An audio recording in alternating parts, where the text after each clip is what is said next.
Gracias, Somos Cerveceros, una vez más por el espacio. La idea es hablar hoy de cervezas extremas, todo lo que les pueda responder y contarles sobre mi experiencia estoy a disposición. Así como abrimos nuestra fábrica Juguetes Perdidos y les contamos un poco de qué se trata y lo que hacemos. Igualmente acá todo lo que le podamos trasladar, como decía recién Boris, en hacer cerveza no hay secretos, ¿está bien? Uno no se tiene que guardar la experiencia, sino transmitirla. El sueño que tenemos todos no es hacer la mejor cerveza, sino que haya cada vez más y mejores cervezas. Así que para eso estamos acá. Bueno, vamos a empezar. Vamos a hablar de cervezas extremas y en varios aspectos, y también vamos a hablar de cervezas ácidas, que son una de las cervezas extremas, y va a estar todo centrado mayormente en el uso de barricas. Vamos a hablar un poquito de la influencia de la madera en la cerveza. Hace un ratito Martín de Bagda hizo una muy linda charla hablando de las barricas, así que les voy a contar un poquito cómo impacta eso en nuestras cervezas, en la parte que nos interesa a nosotros, que es el impacto en la cerveza. Bueno, históricamente en el Reino Unido hay varios estilos en los cuales se utiliza la madera tradicionalmente para hacer las cervezas. Las Old Ale, las Stock Ale, Brown Ale, Burton. La Burton Ale histórica, bueno, ustedes saben, la IPA se exportaba en barricas de roble. Las Porter históricas, que son la única sour que tiene el Reino Unido tradicionalmente. En Bélgica, Lambic Gueuze, Flemish Brown, Red, Old Bruin. Y en Alemania también, si ustedes miran, hay algunos videos en internet muy lindos de la fábrica de Urkel. Van a ver que tienen también su propia tonelería para la Pilsen. Y por último hay Sumela Stein, que bueno, es como servía la cerveza calentando piedras. Y bueno, obviamente eso se hacía dentro de un recipiente también de madera, ¿no? En otras épocas. No me voy a detener mucho en esto porque ya lo contó Martínez, el tostado de las barricas. Sí, contarles a nivel impacto que a mayor tostado vamos a tener más sabores de roble, contrariamente a lo que uno pensaría, ¿no? Porque uno pensaría que si yo quemo la barrica o la tuesto demasiado, voy a tener menos impacto del sabor de la madera, y no funciona así, funciona al revés. Y esto tiene que ver con que al tostar más la madera se abren las vetas de la madera, y eso genera mayor superficie de contacto con la cerveza y permite que trabaje mejor. Y el carbonizado, sobre todo en las barricas de bourbon, de whisky, va a mejorar algunos soft flavors. Lógicamente, si ustedes tienen una cerveza que no es una buena cerveza, no va a mejorar en la barrica. No van a sacar nada mejor de lo que pusieron, como es la premisa de los cocineros, ¿no? Que dicen que nadie puede sacar de la olla algo mejor de lo que puso. Los ingredientes son todo. Bueno, en este caso, para hacer una cerveza barrel age, obviamente su cerveza de base es todo. Y le va a agregar capas de sabor y la va a hacer mucho más compleja e interesante el paso por la barrica, pero no le va a arreglar una cerveza que tiene problemas, digamos. La solución para una cerveza con problemas no es meterla en una barrica, sino hacer mejor cerveza. Así que, pero bueno, el carbonizado generalmente mejora algunos, o sea, redondea y suaviza algunos de los soft flavors que suele tener la cerveza. Bueno, distintos tipos de barrica.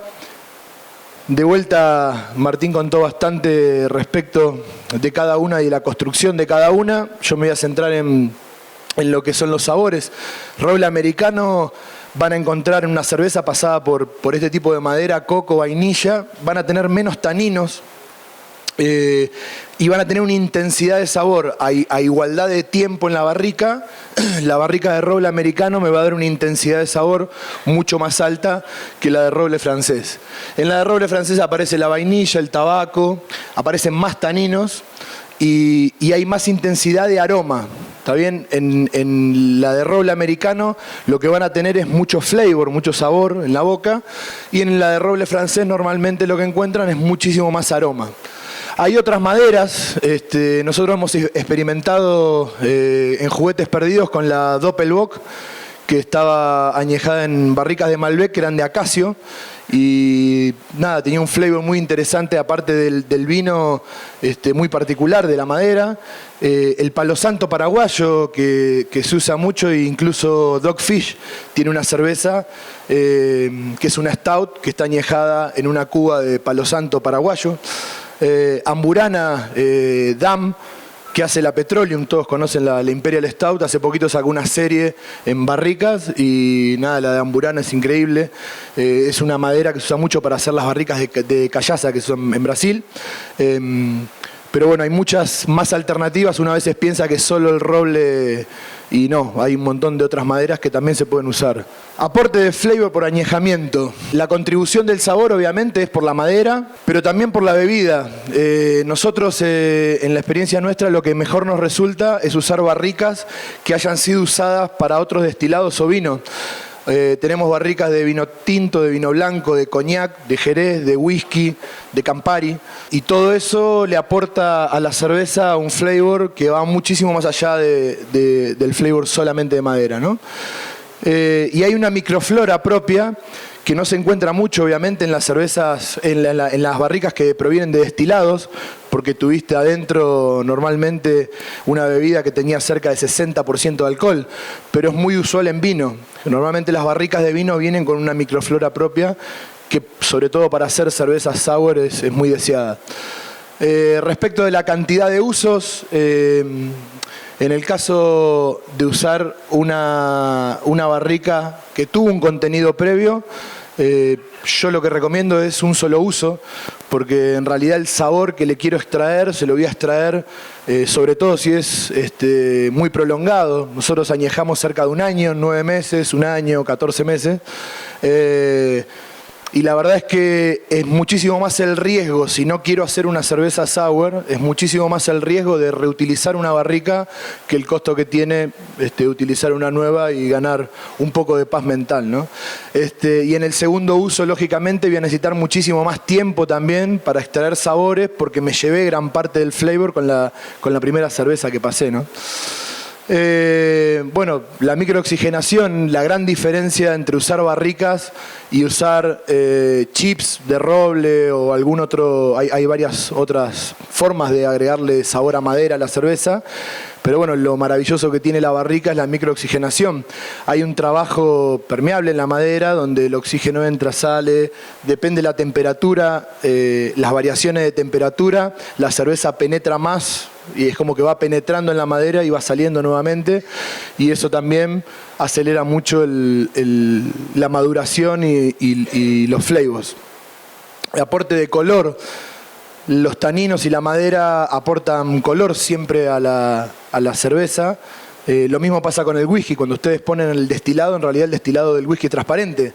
O sea, se convierte en ese líquido ambarino, que el color que tiene el whisky, justamente por la acción, un poco para que tengan una referencia de cuál es el aumento de color que puede llegar a dar una barrica. Y luego la concentración por evaporación. Nosotros más o menos en Buenos Aires, por el tipo de humedad que tenemos y demás, tenemos una concentración, una pérdida por evaporación del 2% más o menos mensual, y eso, como bien decía antes Martín, bueno, se puede reponer, hay que tener una reserva ahí de cerveza para reponer. No es conveniente hacerlo todo el tiempo, se puede hacer cada 3 o cada 4 meses, porque tampoco es, ahora vamos a ver un poquito más adelante, pero tampoco la idea es estar permanentemente abriendo y tomando muestras de la barrica. Y esa concentración, si bien en las bebidas alcohólicas, como le llaman la parte del ángel, ¿no? Esa evaporación del alcohol, en realidad en la cerveza funciona distinto. En la cerveza, en realidad lo que se evapora muy muy lentamente es agua, y lo que hace es, igual que en el vino, concentrar el sabor. ¿Está bien? O sea, tengo la misma cantidad de elementos, pero tengo menos agua, entonces se empieza a concentrar el sabor.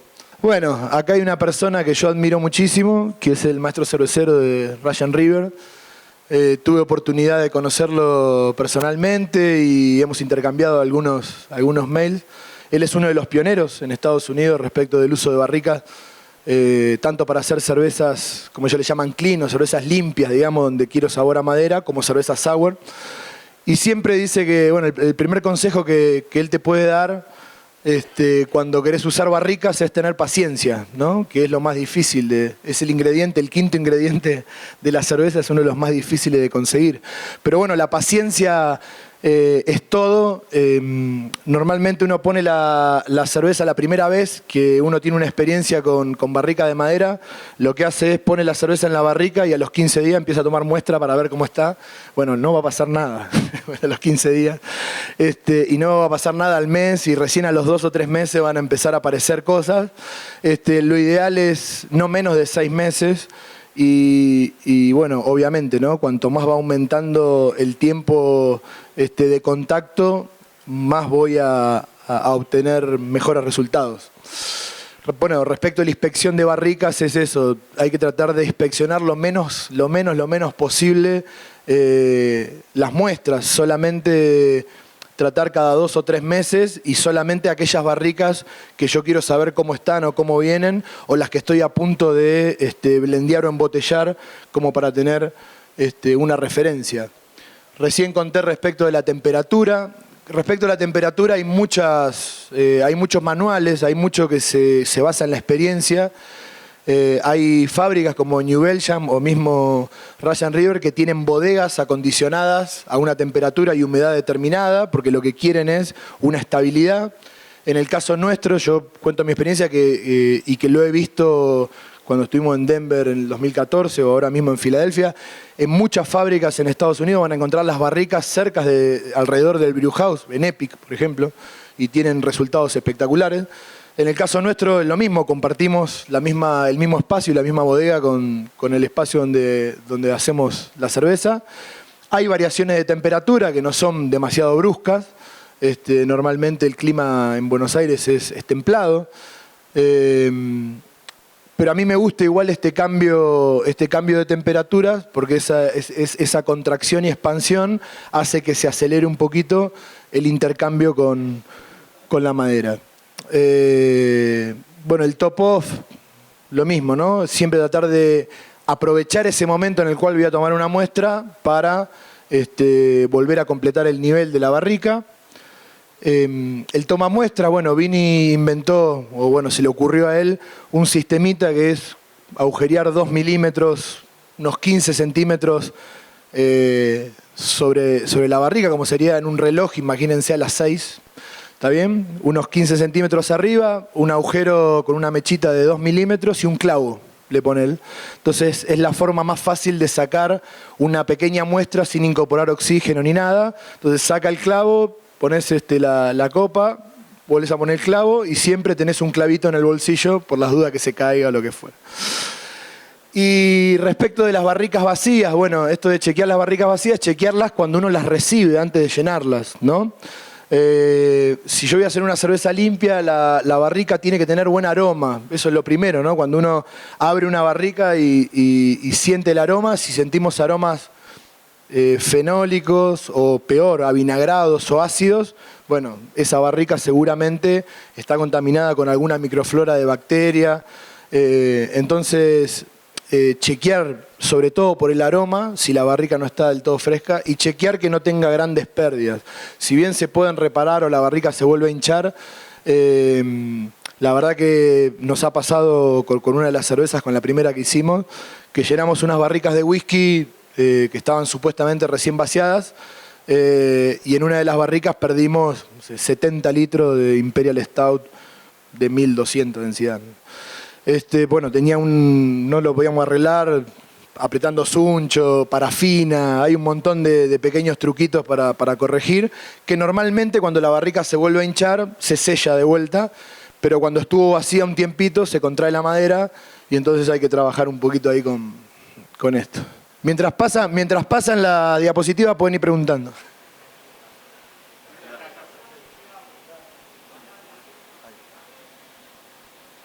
Sí, clavito obviamente, clavito de acero inoxidable que es mucho más barato que una esférica. un clavito de 1 pulgada y 2 milímetros de espesor.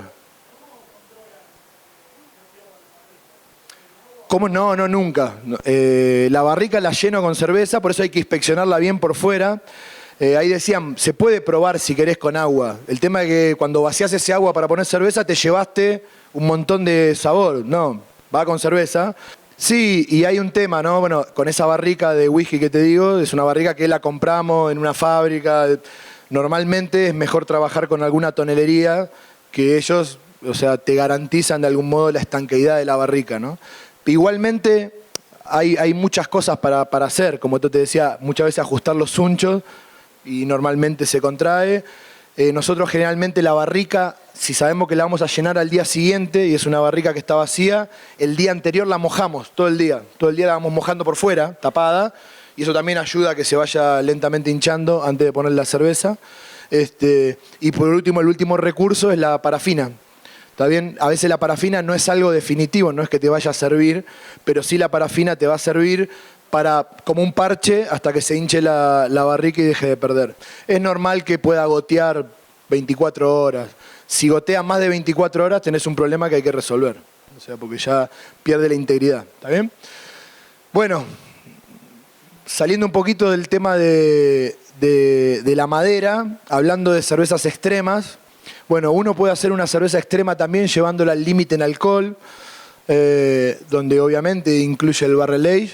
Pero también está el malt liquor. No sé si alguno vio o tuvo oportunidad de probar Utopías de Samuel Adams, de la gente de Brewdog, la Tactical Nuclear Penguin, esta que la congelan 3 veces. Hay varios métodos para concentrar la cerveza y ganar alcohol. Marcelo Cerdán estuvo hablando ayer sobre fermentaciones extremas y cómo elevar el porcentaje de alcohol. Normalmente en un mosto es difícil pasar los 12 grados de alcohol si no agrego alguna otra fuente de azúcar ya iniciada la fermentación. ¿Está bien? El barrel age, el añejamiento en barricas, por esa concentración que yo les decía, también aumenta un poquito la graduación alcohólica. Y después, bueno, hay blend con destilados y algunas otras cosas para ir al extremo en alcohol. Siempre una cerveza que vamos a añejar en barricas, normalmente buscamos que tenga por lo menos como mínimo 8 grados de alcohol y de ahí para arriba, ¿no? También la podemos llevar al límite en el lúpulo. Saben los estilos, bueno, Imperial IPA, que es el único estilo, si bien hay otros estilos, o sea, o gente que habla de, no sé, de triple IPA o, no sé, cosas por el estilo, la verdad es que el umbral, digamos, aceptado por el JCP es el de la Imperial IPA o doble IPA. Y ahí para arriba no hay límite.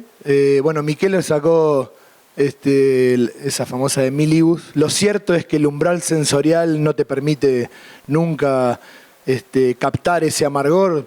Después de los 75, 80 IBUs, la verdad que podés ponerle 160 que no vas a encontrar una gran diferencia en la captación del amargor. Y tampoco es posible, lo cierto, llegar a los 1000 IBUs reales, porque es imposible isomerizar esa cantidad de aceite. No es soluble para llegar a ese número, salvo que use, no sé, algún extracto de esto que usa la industria o algo así. Pero lo cierto es que con pellet y flores es teórico. Para festejar los 1000 socios de Somos Cerveceros, hace poquito cocinamos una cerveza, una Monster Ale, que la tuvimos en barricas y que va a salir antes de fin de año junto con Somos Cerveceros. Y cocinamos con el socio 1000, con Zapito, no sé si anda por ahí. Hicimos una cerveza festejando el socio 1000 con 1000 IBUs teóricos y agregamos una guarangada de lúpulo. Sí. Bueno, y ojo que también no solamente cuando llevo una cerveza al límite en el lúpulo, no siempre hablamos de amargor, también puede ser el flavor a lúpulo extremo, ¿está bien? Que es súper interesante, hay cervezas. El caso más lindo y emblemático es la Session IPA. No es una cerveza extrema, pero es una cerveza que justamente al quitarle soportes, ¿está bien? Le saco alcohol, le saco malta, bueno, se expresa el lúpulo de una forma maravillosa.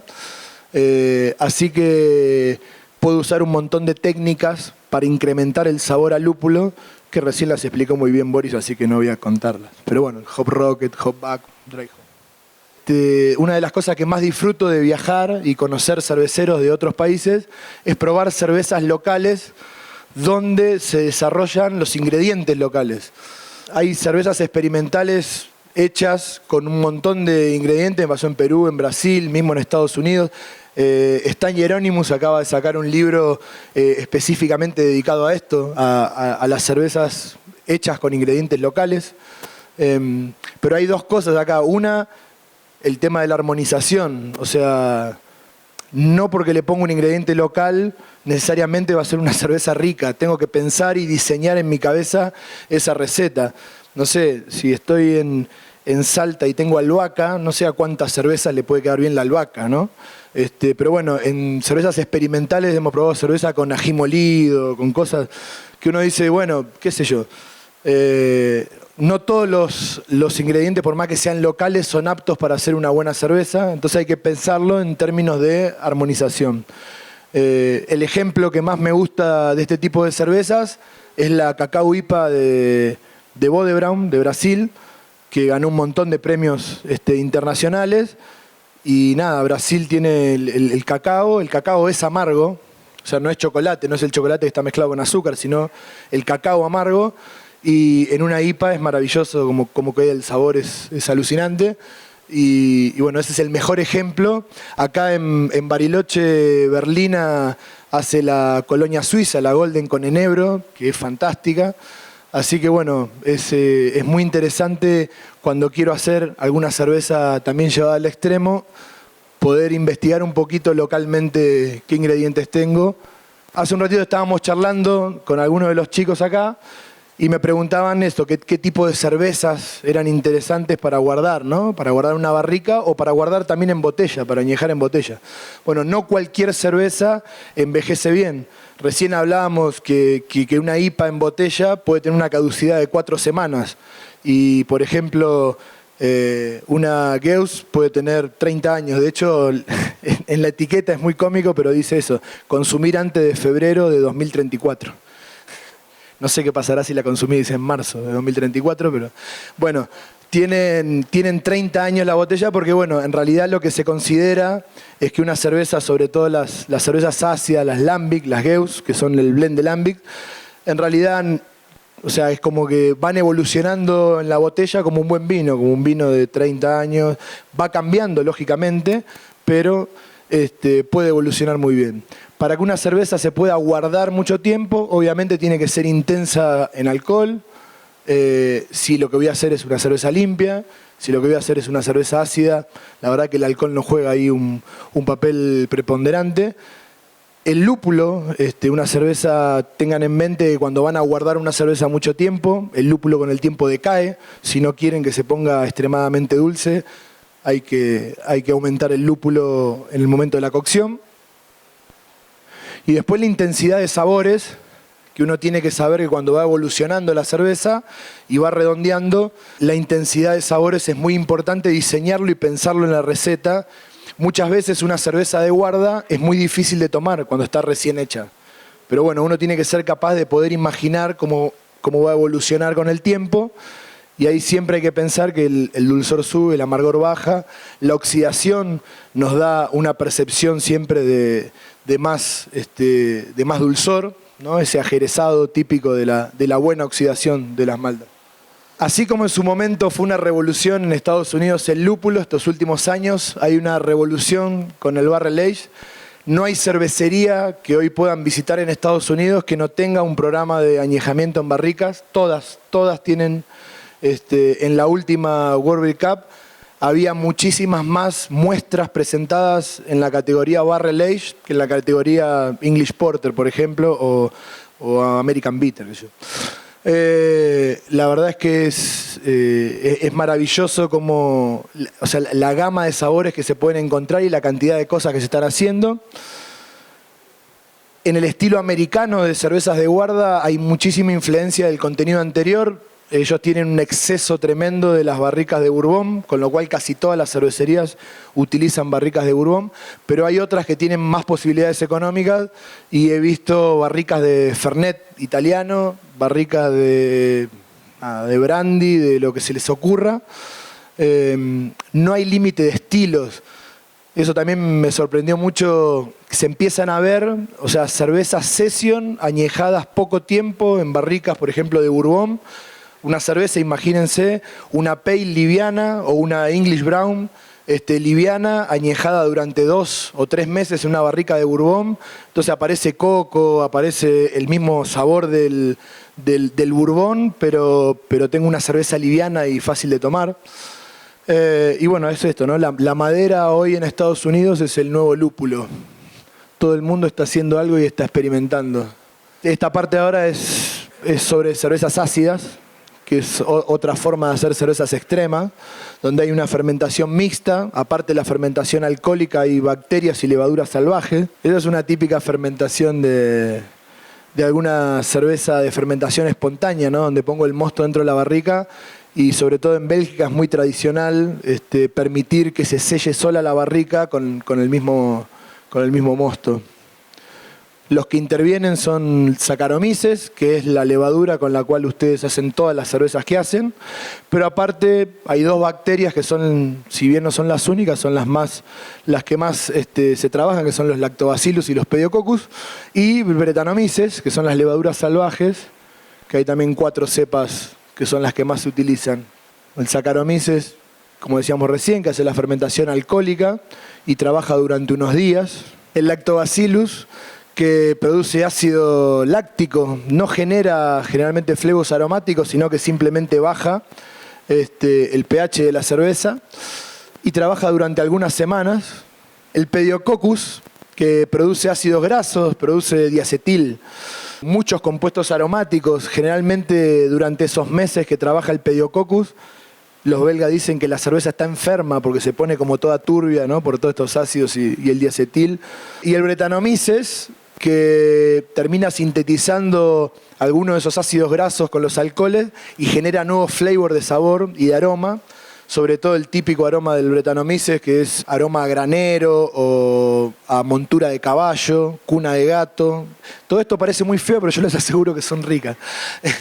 Pero también tiene aromas a frutos rojos y algunos otros compuestos aromáticos, y hace una reducción completa de azúcares. El Brettanomyces se come todo lo que hay dando vuelta, por eso tiene esa cara así medio famélico, y puede trabajar en la botella durante muchísimos años. La inoculación de todos estos bichos cuando quiero hacer una cerveza ácida, si bien trabajan en olas, normalmente la inoculación se hace toda junta, es lo más tradicional. Respecto de los nutrientes, para que el Brettanomyces, que es el que llega último, tenga nutrientes, normalmente a las cervezas se le pone una cantidad de trigo, ¿está bien? Para que queden nutrientes luego de la fermentación.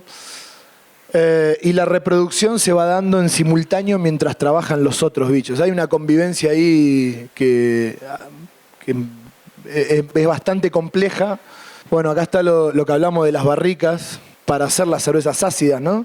Si bien yo podría hacer sour beer en un tanque inoxidable o en algún otro lado, inoculando las bacterias y las levaduras salvajes, lo ideal es hacerlo según el método tradicional, con barricas de roble, porque se produce esta microoxigenación, tengo algunas trazas de madera, las barricas se marcan normalmente cuando llegan a un equilibrio todos estos microorganismos.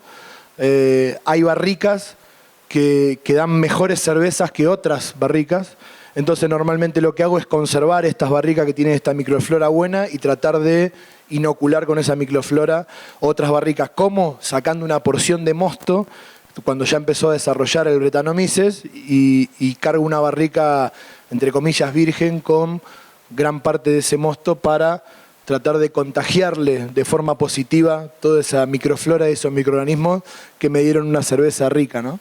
La microoxigenación juega un papel fundamental también cuando hago sour, por eso es importante hacerlo. Es muy difícil desarrollar el Brettanomyces, sobre todo en las primeras etapas de reproducción, si no tengo esa microoxigenación. Para la sour, las barricas son siempre usadas, normalmente tienen una microflora propia. Ese tapón es algo que no vas a querer ver en tu cervecería, salvo que hagas cerveza sour. Y respecto del mantenimiento, si bien se reutilizan durante muchos años, a diferencia de las otras, a las de sour, se les suele hacer un lavado, a veces con agua caliente, a veces con vapor, entre un batch y el siguiente, sobre todo para remover los restos de frutas, si es que hice una framboise o una kriek, donde agregué algo más aparte del mosto. Si no agregué frutas o no agregué ninguna otra aditivo más a la cerveza, normalmente se vuelve a cargar la barrica después de vaciarla. Como decíamos recién, se pueden agregar frutas, especies, y lo más interesante y lo más lindo de esto es el blend, ¿no? Poder blendear distintas barricas. Entonces el maestro cervecero se empieza a convertir en realidad más en un bodeguero, más en el trabajo que hace alguien que tiene una bodega de vinos, donde prueba distintas barricas y puede ensamblar un producto final con un sabor determinado. Bueno, ahí en la foto eso lo que se ve es el manto de Brett, como una capa, como una tela que se hace cuando la levadura salvaje empieza a trabajar. Bueno, y antes de pasar a las últimas preguntas, siempre me gusta cerrar las charlas hablando de las 3 clases de cerveceros que no son felices. Primero, los que no saben y no preguntan, ¿no? Y se quedan guardados ahí queriendo inventar la rueda con cada cerveza. Así que somos muchos los que estamos dispuestos a compartir. Ustedes están acá justamente para eso. Después están los que saben y no enseñan y se quedan con cada descubrimiento propio queriendo ser los únicos y nada. Lo que decía cuando empezamos esta charla, el objetivo nuestro, el mío y el de todos los que estamos acá, no es hacer nosotros solo la mejor cerveza, que lo buscamos obviamente, sino tratar de elevar el nivel de la cerveza en general, y nada mejor me puede pasar a mí que entrar a un brewpub y tomar cervezas espectaculares, sean mías o no, no importa. Y por último, los que enseñan pero no practican, ¿no? A veces uno desconfía de los gurús que vienen a decirte, no, lo que vos tenés que hacer es, ¿y tu cerveza? Ah, no, yo... Entonces yo siempre digo que lo mejor que puede pasar es experimentar y compartir la experiencia, y que por eso estamos hoy acá, para que todos podamos hacer mejores cervezas. Así que bueno, hasta acá es la presentación.